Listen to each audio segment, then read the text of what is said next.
Hola, ¿qué tal? Hoy vamos a hablar de un tema prohibido, de un tema peligroso, de un tema que genera cualquier cantidad de controversias en cualquier cantidad de partes del mundo. No solamente es en Cali, en Colombia, es en el mundo.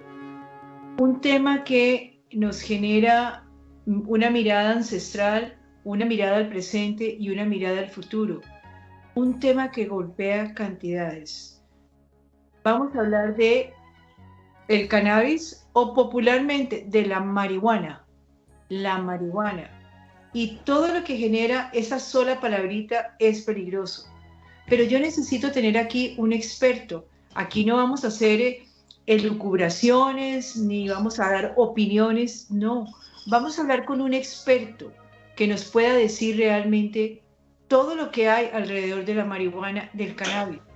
Ustedes y yo vamos a aprender y vamos a aprender del doctor Álvaro Zuluaga, biólogo, que quiere hoy compartir con nosotros su conocimiento y su experiencia.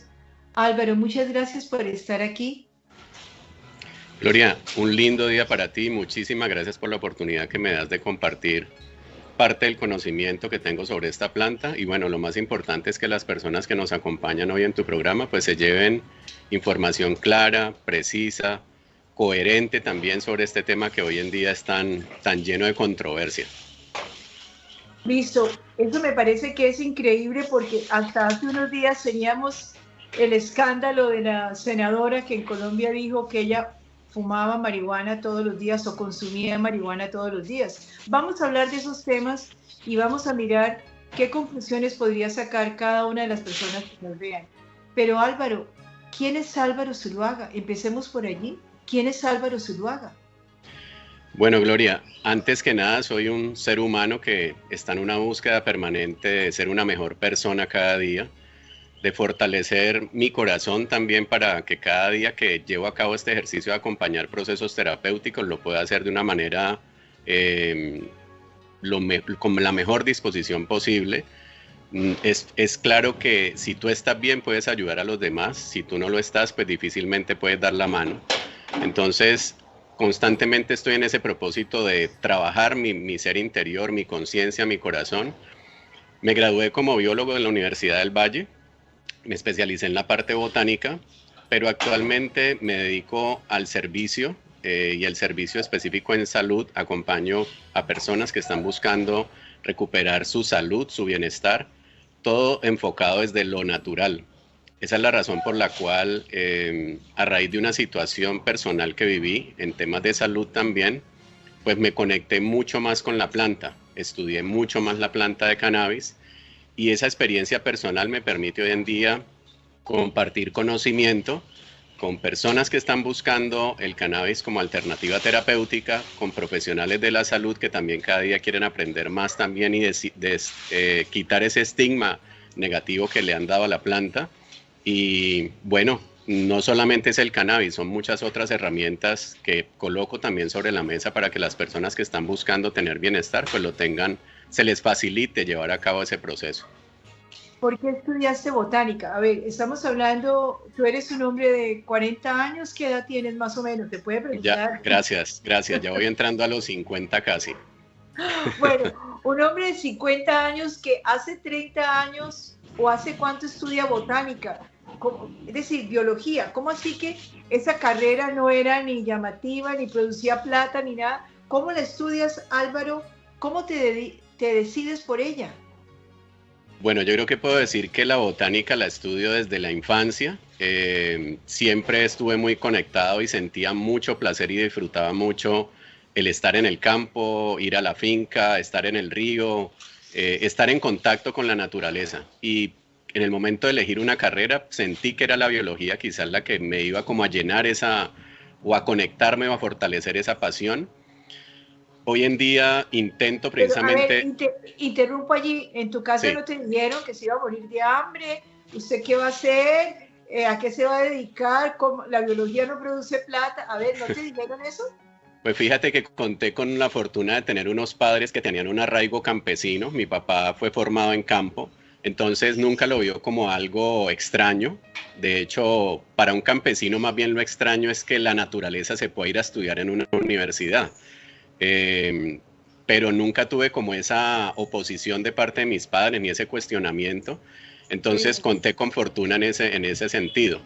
Y hoy en día, de hecho, cuando me piden compartir como mis títulos o mis estudios, intento cada día como quitarme esa categoría de que asistí a una universidad, recibí unos títulos, tengo una formación, porque también en el área de salud, pues cuando empecé este camino del servicio en salud, me he preparado, he estado estudiando en diferentes áreas de la salud, pero siento también que el haber pasado por la universidad a veces me colocó, en vez de despertarme más, lo que hizo fue cegarme un poco, porque la naturaleza es un mundo tan amplio, es un espíritu tan poderoso, que la academia lo reduce a algo tan pequeño y tan teórico que le quita como el encanto. Entonces hoy prefiero más bien decir que soy un jardinero, que soy un colaborador cuando una persona está buscando tener bienestar, que quisiera ser un campesino algún día, porque no es solamente decirlo, es demostrar que uno es capaz de relacionarse con el campo, con las plantas, para que no te miren con el título de que tienen que tratarte de una forma o de otra, o que esperan de ti que tú vayas con teorías o con enseñanzas muy de la academia. Al contrario, para mí el lenguaje simple y el lenguaje de la naturaleza es más poderoso que cualquier otra cosa. Es increíble, entonces, biólogo, pero entonces terminas mucho más conectado. Vives en el campo, me imagino. Vivo en la ciudad, pero afortunadamente el espacio donde vivo hemos hecho un esfuerzo grande por conservarlo como un bosque. Es un pequeño pulmón dentro de la ciudad. Estamos dentro de la ciudad, pero estamos hacia donde uno mira aquí, está mirando una planta, está viendo un árbol. Y eso es una bendición pues para nosotros tener ese privilegio de estar en medio de tantas plantas. Álvaro, allí en la naturaleza, hago la pregunta, ¿la naturaleza habla? Absolutamente, todo el tiempo. Lamentablemente el ser humano, precisamente por ese velo que te digo que nos pone la academia, el día a día, la información, el sistema, pues vamos perdiendo esa capacidad de sentirla, porque somos eso, hacemos parte de ella, pero estamos completamente desconectados, y yo creo que hace parte de esa muerte que vive actualmente el ser humano, porque se desconectó de su esencia, se desconectó de ese arraigo con la tierra, con las plantas, con los pájaros, con el aire, con el sol.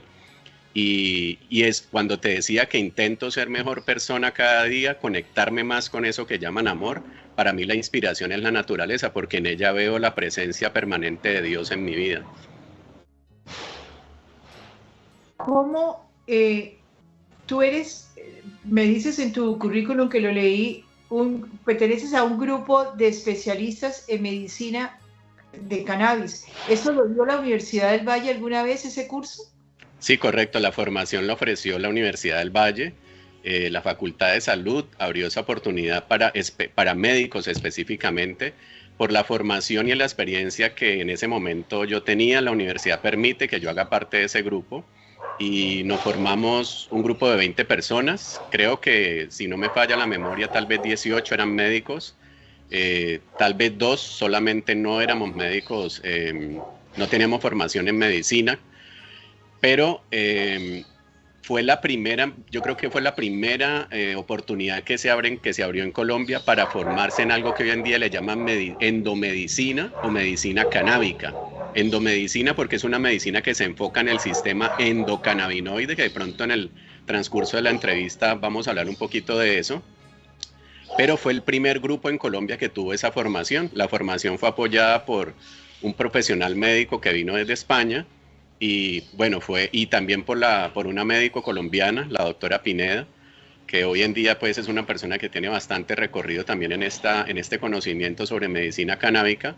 Y bueno, ahí salió un grupo bien interesante. Lamentablemente yo creo que el médico convencional, por llamarlo de alguna forma, tiene poco tiempo porque está tan metido en su rutina de su medicina ortodoxa, que a veces, por más que tiene ese deseo de aprender un tipo de medicina diferente, vuelve y su ocupación lo lleva a que la mirada cada vez se le vuelva más de un foco pequeño, o sea, de poco espectro. Y vuelven otra vez como a lo mismo, porque yo reviso o tengo contacto hoy en día con algunos de ellos y todavía, por más que ellos saben que esta planta es una planta que tiene mucho poder medicinal, su rutina y su ocupación les impide como poder llevar a cabo un ejercicio donde el cannabis haga parte de su herramienta terapéutica. Álvaro, ¿quiénes eran los profesores de esa especialidad? ¿De dónde salieron? ¿Quiénes, cómo estaban preparados? Es el médico que llegó desde España, en este momento no recuerdo su apellido, estaba formado por un grupo, hacía parte de un grupo de investigación de la Universidad Complutense de Madrid, que creo yo son los, digámoslo así, el grupo de médicos o de científicos que llevan más tiempo, por lo menos en Iberoamérica, haciendo investigación en cannabis con fines medicinales. De hecho, ese grupo lo he seguido desde que me metí en este cuento de manera juiciosa. Ellos han llevado a cabo investigaciones sobre todo muy enfocadas en el uso del cannabis en situaciones de cáncer. En cannabis cáncer es como su foco de investigación permanente. Y este médico vino desde España precisamente con esa experiencia para compartir ese conocimiento acá en la formación. Bien atrevida, entre comillas, la Universidad del Valle que se lanzó a ese programa. ¿Eso fue hace cuánto, Álvaro? Yo creo que eso ya fue alrededor de unos 5 años tal vez. ¿Y no lo han repetido? No lo han repetido y la Universidad del Valle perdió como ese impulso que tuvo y permitió que hoy en día nos cojan ventaja, porque ya Antioquia y Bogotá y Cundinamarca en sus universidades han venido implementando las formaciones y los cursos en cannabis medicinal. La universidad dejó eso ahí como en el tintero. De ese grupo también hubo una iniciativa y se conformó la sociedad, lo que llamamos en su momento la Sociedad Iberoamericana de Medicina Canábica, donde este médico español hacía parte del grupo, pero hubo poca, digamos que el empuje lo dimos más quienes no estábamos en la carrera de medicina, y los médicos por sus ocupaciones poco tiempo le dedicaron a esto y la sociedad quedó como dormida, o sea, no tuvo realmente la fuerza que esperábamos y se quedó también ahí como en el tintero.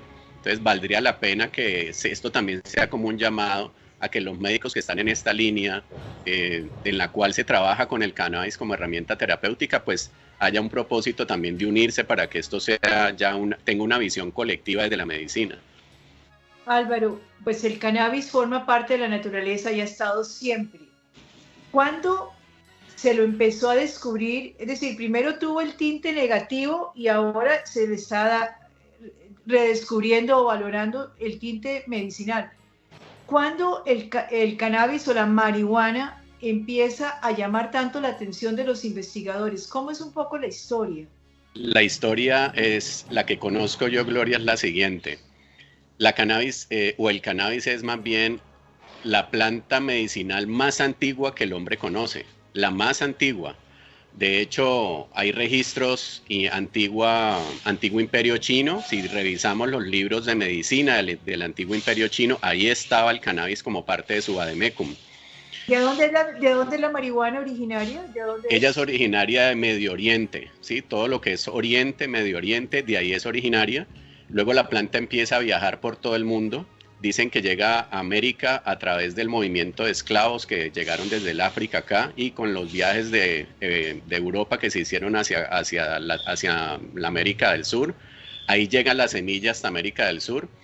Pero como te estaba contando, antiguo imperio chino, egipcios, India, también en los libros védicos aparece el registro del cannabis y no como cualquier planta, aparece como una planta que te conecta con la salud, que te conecta con la conciencia, que te conecta con la espiritualidad y te conecta con algo que ellos llaman un momento de placer o de bienestar total. Eso está escrito en libros antiguos indios, o sea que esto es una planta que el ser humano tenía claro todos sus beneficios, tenía claro la forma de uso, tenía claro todas las posibilidades que le ofrecía desde hace miles de años. Pero desafortunadamente a principios de 1900 cambia la historia del cannabis. Antes de 1900 inclusive en Estados Unidos, si uno revisa también la farmacopea norteamericana, aparece el cannabis y cualquier persona tenía posibilidad de ir a lo que llamaban en ese momento las boticas, lo que se conocía como las boticas, que eran las tiendas donde se conseguían las plantas medicinales para que cualquier persona hiciera uso de ellas. Antes de eso era de venta libre y cualquier persona podía acceder a la marihuana, pero en 1900... Para sembrar en cualquier terreno, ¿necesita un clima, necesita algo? Es una planta que tiene una capacidad de adaptación impresionante. Yo he visto marihuana o cannabis desde el nivel del mar, al lado del mar, con las olas enfrente, hasta montañas muy altas donde hay mucho frío, donde hay neblina, ahí está presente. Es una planta con una capacidad de adaptación impresionante. Y acá en el trópico, que tenemos un clima tan bondadoso, unas condiciones tan maravillosas, pues con más razones ya aquí se puede producir sin ningún inconveniente.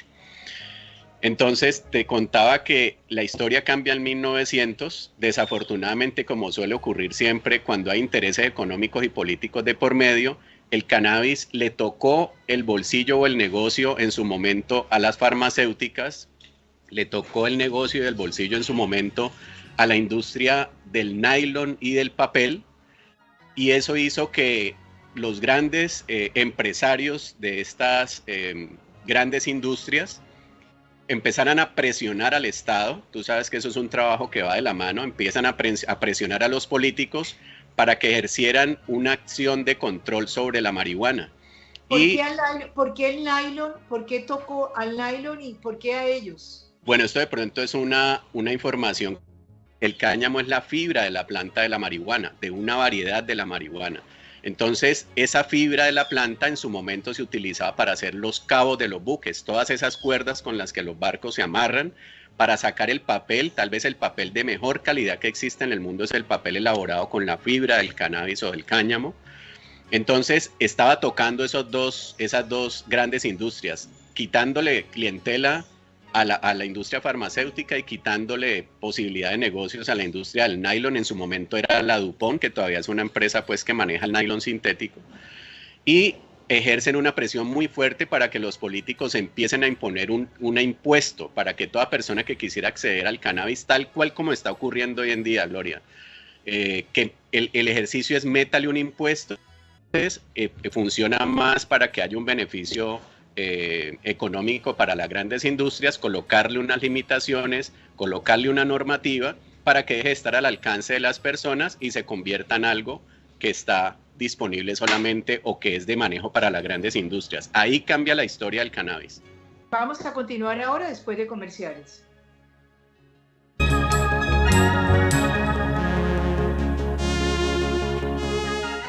Álvaro, es apasionante esa historia, apasionante. ¿Cómo va a ser? Es decir, eso no se conoce. Desafortunadamente, la historia que la gente conoce sobre la marihuana, sobre el cannabis, es la que me tocó escuchar, por lo menos a mi generación, cuando los papás nos decían, al parque no vaya porque allá en la esquina están los marihuaneros. Y eso a mí me daba hasta miedo. Cuando a mí me decían, allá están los marihuaneros, yo decía, no, pues están los monstruos, los malos del barrio, me van a hacer daño. Y con ese estigma nos quedamos, que la marihuana es pecado, que la marihuana es negativa. Bueno, ya estoy entendiendo la parte económica, listo, pero ¿por qué la parte negativa? ¿De dónde viene el estigma y la satanización? Es que imagínate que en ese momento, cuando se ejerce la presión para que el Estado, esto empieza en Estados Unidos, empieza el control sobre el cannabis, vino una campaña absolutamente agresiva contra la marihuana. Y a nivel de televisión y comerciales y publicidad, se publicitaba que la marihuana enloquecía, se publicitaba que el hombre de la casa que llegaba y consumía marihuana, lo que hacía después era coger a su esposa y a los hijos a golpes, lastimarlos, agredirlos, y esa fue la campaña de publicidad que se manejó en su momento. Claro, la gente, ¿qué pasa en la gente? ¿Qué pasa en el colectivo? Todo el mundo se llena de miedo. Dice, esa planta es la planta del diablo. Y desde ahí empieza el temor y entra a ser clasificada dentro de las drogas de tipo 1, donde ya tocar cannabis significa ir a la cárcel. Y entró como está la cocaína hoy en día, o como muchas otras drogas fuertes, el cannabis entró a esa lista de prohibición y luego lo copia la Comunidad Europea, y de ahí en adelante ya cannabis significa delito, cannabis significa pecado, cannabis significa vicio, cannabis significa adicción. Cambió completamente la esencia, la naturaleza de la planta, y se convirtió en lo que la gente hoy en día ha escuchado, que es la planta prohibida. la satanización viene de la parte de Estados Unidos. Esa publicidad era vendida ¿por qué? Por la gente que estaba necesitando dinero, quería hacer negocio. Sí, eso lo gestionó el mismo gobierno. El gobierno, bajo presión de los grandes grupos económicos, empieza con esa campaña de desprestigio contra la planta de cannabis. Qué vaina, qué vaina. Y entonces fue satanizada y todavía sigue siendo satanizada. Y la parte sanadora, la parte de salud, ¿qué pasó con ella?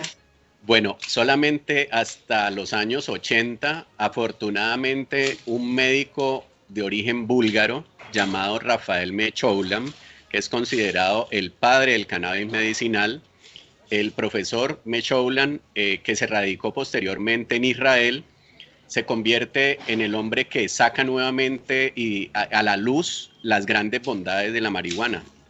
Destapa toda esa información, abre nuevamente esos libros antiguos e inspirado en esa información empieza a dedicar su investigación de manera muy juiciosa al estudio del cannabis medicinal y a entender por qué esta planta podía tener un efecto benéfico en nuestro cuerpo.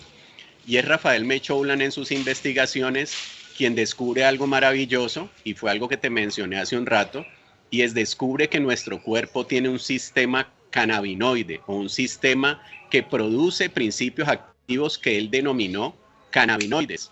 ¿Y por qué los llama de esta manera?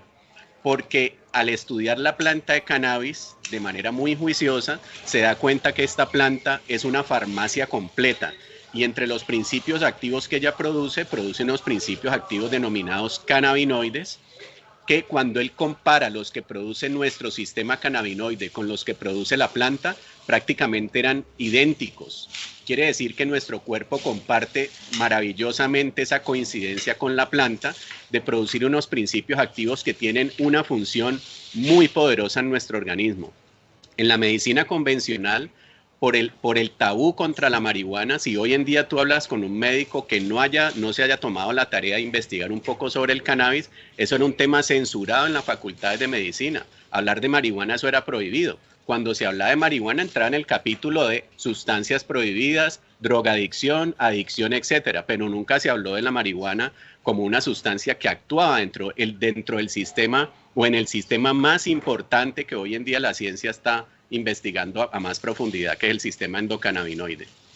Bueno, se nos acabó el tiempo, pero no el tema contigo, por favor. Se nos acaba este programa, por favor, interesantísimo encontrar a un experto que nos pueda hablar del tema. Vamos a continuar la próxima semana, por eso los invito a que nos sigan. Álvaro Zuluaga nos está diciendo qué es la marihuana y su historia. Muchísimas gracias, que la pasen bien.